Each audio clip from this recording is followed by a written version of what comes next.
Bom dia, boa tarde, boa noite, amado Senhor. Seja todo muito bem-vindo aqui no canal de lições. Esta é a lição 4 da nossa escola dominical, Classe dos Adultos. Título desta lição: Ídolo na família. Nosso texto áureo diz: Filhinhos, guardai-vos dos ídolos. Amém. Verdade prática. A adoração a ídolo implica priorizar tudo aquilo que se coloca no lugar de Deus. E nós vamos estar estudando nesta lição os nossos 3 tópicos, tópico 1, tópico 2 e também o tópico 3.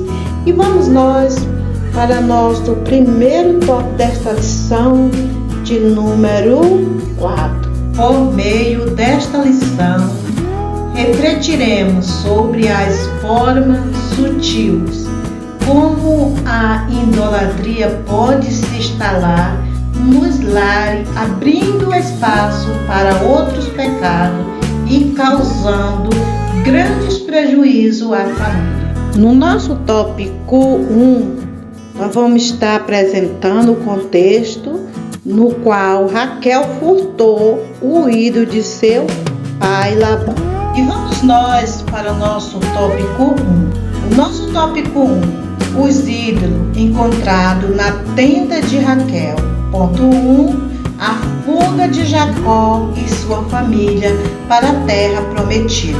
Depois de muitos anos de trabalho para o seu sogro Labão, tendo prosperado muito, Jacó resolveu voltar à terra de seu pai. Gênesis capítulo 31, verso 3 e 4.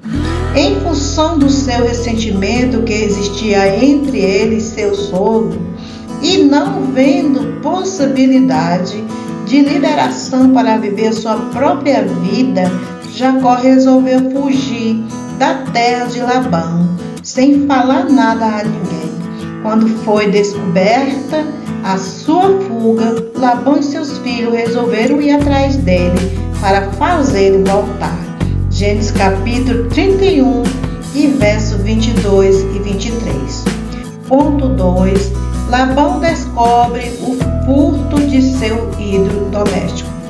Labão era um homem idólatra e possuía pequenos deuses no seu litério de sua casa, para os quais eles oravam, pelo qual acreditava ser ajudado. Era, na verdade, terafim, fabricado de madeira, pedra ou barro, cujas imagens eram veneradas e adoradas como boleto, para proteção familiar e pessoal. Quem os possuísse também tinha o direito à herança. Quando Raquel percebeu que o seu pai não lhe daria herança alguma, ela furtou o ídolo dele. Gênesis capítulo 31, verso 19. Ao chegar no acampamento de Jacó, Labão indagou-lhe a respeito do seu ídolo e não o encontrou, porque Raquel os escondera na albada de um camelo e se assentou sobre eles. Gênesis capítulo 31, verso 34. Ponto 3. Raquel usa a mentira para esconder o ídolo. Raquel sentou-se sobre o ídolo para que Labão não o encontrasse. Ela usou justificativa de que estava no período menstrual, para não se levantar de cima do camelo e, consequentemente, para que seu pai não encontrasse o ídolo ali. Gênesis 31, verso 35. Fica claro que, embora Labão acusasse Jacó de roubá-lo, foi sua filha que furtou seu ídolo e por isso o enganou.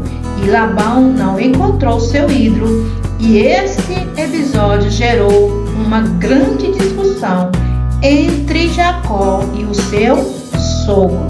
Gênesis capítulo 31, verso 36.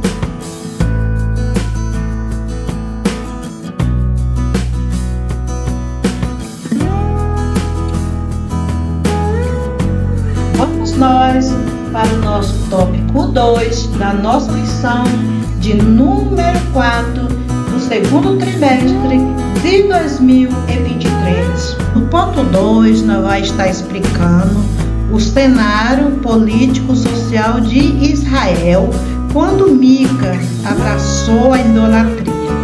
O nosso ponto 2 diz: um santuário de Deus na casa de Mica.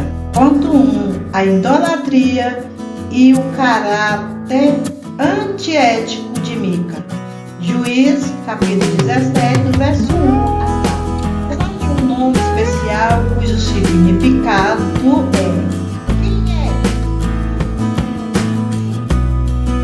Não correspondia à importância do nome que tinha, porque não honrava a Deus e sua vida. Ele tinha uma família, embora o relato bíblico não cite a sua esposa.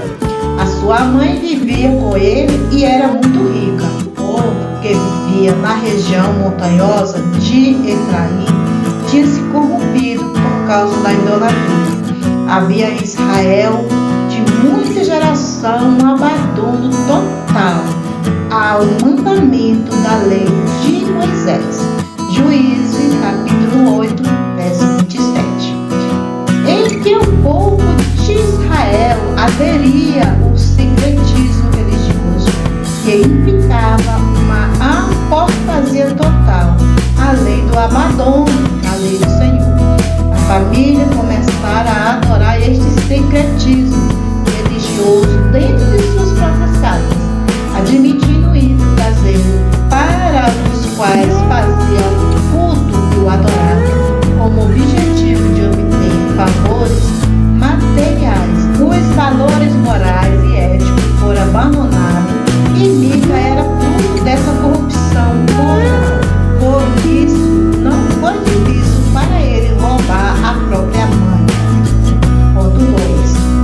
A abominação de Juízes 17, verso 5. Mica havia construído em sua casa um santuário para pequenos deuses, ou seja, terafim, a escritura diz, e tinha este homem Mica uma casa de Deus, e fez um efode de terafins, consagrou a um de seus filhos para que ele fosse por sacerdote. Verso 5.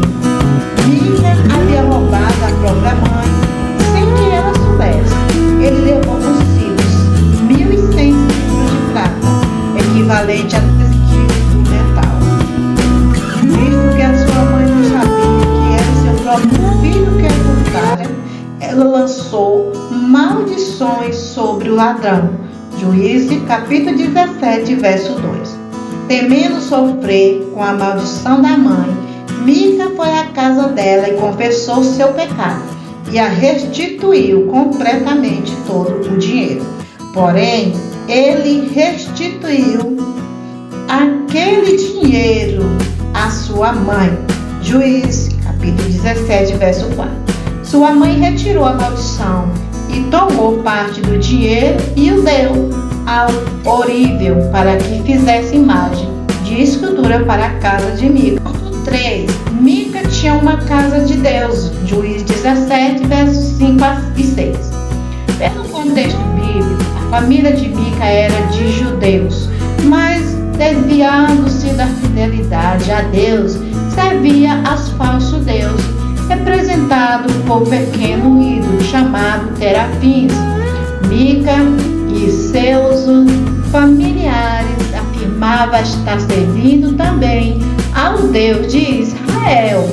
Entretanto, naquele período histórico do tempo do juízo, cada um fazia o que lhe parecia certo. Juízes capítulo 17, verso 6. Por conta própria, e depois de seus terafins em casa, Mica resolveu também mandar fazer um efode, que era utilizado somente pelo sumo sacerdote israelita, e o entregar a seu filho, separando-o para ser sacerdote na sua casa. Depois apareceu um levita que não tinha onde morar, e Mica o convida a viver em sua casa e torna-se ao sacerdote da família pelo Deus de Israel. Juízes, capítulo 17, verso 9. Essa mistura de divindade falsa estava presente na casa de Mica. Todos quantos chegara, se a sua casa encontraria um Deus que desejasse invocar. Infelizmente, um homem da tribo de Efraim, que deveria honrar o Deus de seu povo, que libertou do Egito, agora se encontrar comprometido com o ídolo de uma religião.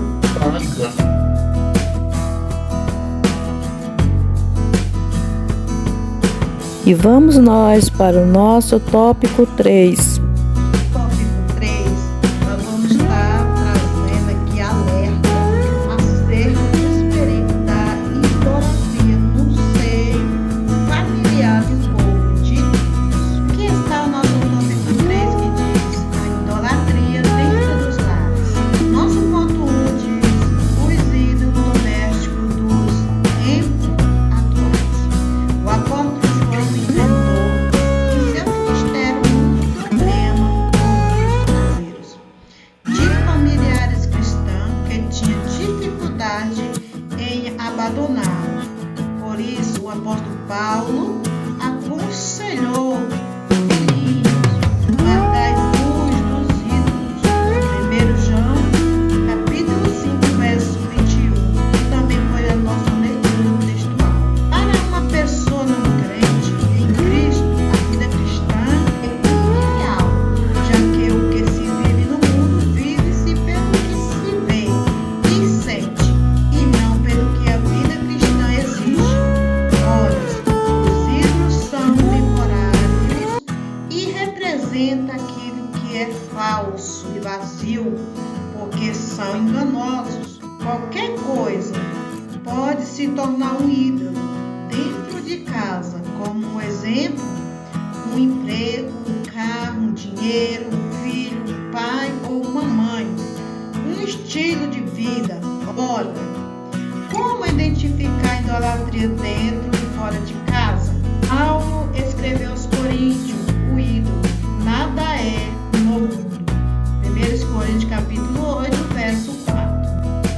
Tudo aquilo que se requer lealdade e honra acima de Deus se constitui idolatria.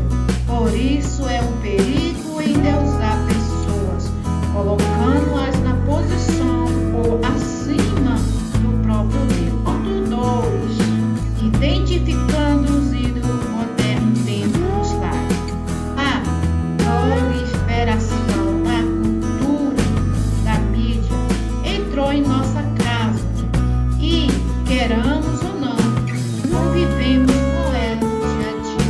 A mídia, por si mesma, é neutra, pois é o meio pelo qual serve a sociedade, como os canais de comunicação através do rádio, na televisão, na internet, nos smartphones, na rede de computadores e de outros meios. Ela é um modo de comunicação que deve ser usada com sabedoria.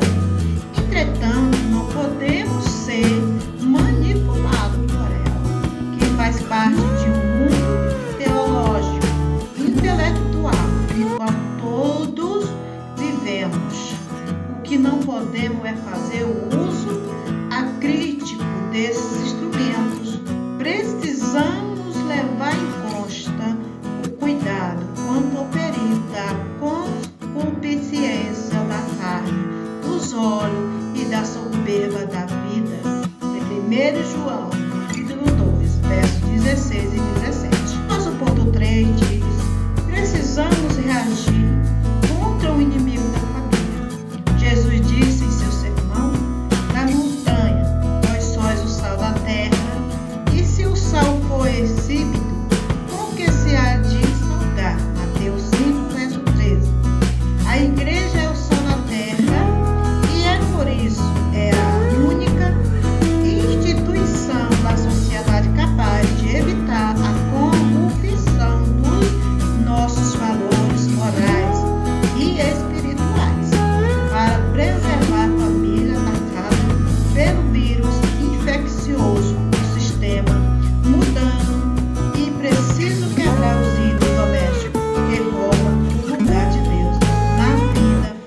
família.